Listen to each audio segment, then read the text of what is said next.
இதை நான் பின்தொடரணுமா, இதை நான் ஜெயிச்சிடலாமான்னு கேட்டாரு. உடனே ஆண்டவர் பதில் கொடுக்கிறாரு, நீ சகலத்தையும் திருப்பி கொள்வாய். அந்த வார்த்தையை நல்லா பிடிச்சுக்கிட்டாரு, அந்த வசனத்தை நல்லா பிடிச்சுக்கிட்டாரு. ஜோமணி முடிச்சிருக்கிறாரு. நல்ல ஒரு வழி நடத்தல கத்தர் கொடுத்தாரு.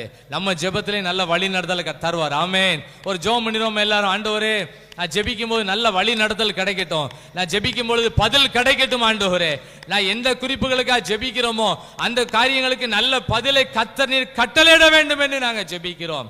ஸ்தோத்திரம். இயேசுவின் மூலம் ஜெபிக்கிறோம் பிதாவே. இந்த மாதிரி சின்ன சின்ன ஜெப குறிப்புகளை வச்சு எல்லாம் ஜெபிக்கணும்.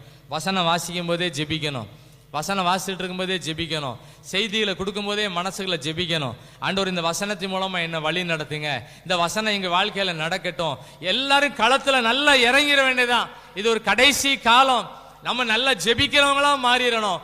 யாராவது ஒரு பிரச்சனையை சொன்னா உடனே நம்ம ஜெபம் பண்ணுவோம் அப்படின்னு சொல்லணும். ஆமேன் ஆமேன். என்ன செய்யனே தெரியல அப்படின்னு சொன்னா அதுக்கு பதில் நம்ம என்ன சொல்லணும், ஜெபம் பண்ணுவோம், கர்த்தர் அதிசயங்களை செய்வார். ஒரு எக்ஸாம்பிள் கூட சொல்லுதேன், படிச்ச படிப்புக்கு வேலை இல்லையே, எனக்கு இன்னும் வேலையே கிடைக்கலையே அப்படின்னு சொன்னா என்ன சொல்லலாம், என்ன சொல்லலாம் சொல்லுங்க. நம்ம எல்லாரும் ஜெபம் பண்ணுவோம், கர்த்தர் உனக்கு அதிசயங்களை செய்வார். இப்படிலாம் சொல்லக்கூடிய ஒரு தைரியத்தை நம்ம கர்த்தர்ட்ட வாங்கணும். எப்படி வாங்கினாரு இந்த தாவீதுன்னு சொன்னா, அவருக்குள்ள ஒரு விசேஷித ஆவி உள்ள இருந்துச்சு. 1 சாமுவேல் 16ஆம் அதிகாரம் 13வது வசனத்தை நம்ம எல்லாம் சேர்ந்து வாசிக்கலாம். 1 சாமுவேல் 16ஆம் அதிகாரம் 13வது வசனத்தை வாசிக்கும் போது எல்லாருக்குள்ளேயும் எப்படி ஒரு அனுபவங்கள் கிடைக்கணும். முதல் குறிப்பு, தாவீது சூழ்நிலைகள் மத்தியில நல்லா ஜெபிக்க பழகிட்டார். 2வது, தாவீது சூழ்நிலைகள் மத்தியில் அவர் அபிஷேகத்தோடு இருந்தார். 1 சாமுவேல் 16ஆம் அதிகாரம் 13ஆம் வசனத்தை எல்லாம் சேர்ந்து வாசிப்போமா? அப்பொழுது சாமுவேல்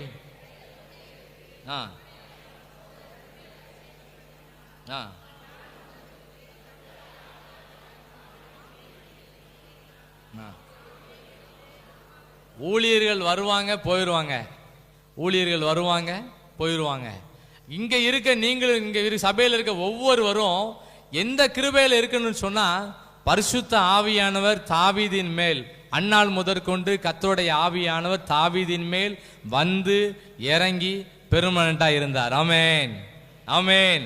யாருக்குள்ளெல்லாம் பரிசுத்தாவின் அபிஷேகம் தங்கி இருக்கோ அவங்க வாழ்க்கையில எப்பேற்பட்ட நெருக்கடியில் வந்தாலும் ஜெயிச்சு வந்துருவாங்க. ராஜாவே ஆர்டர் கொடுக்காரு, தாவீது என்ன பண்ணுங்க, க்ளோஸ் பண்ணுங்கன்னு சொல்றாரு. தாவீது வீட்டில் கட்டில தூங்கிட்டு இருக்காரு, சேவகர்கள்லாம் போறாங்க. தாவீது என்ன பண்ணணும்,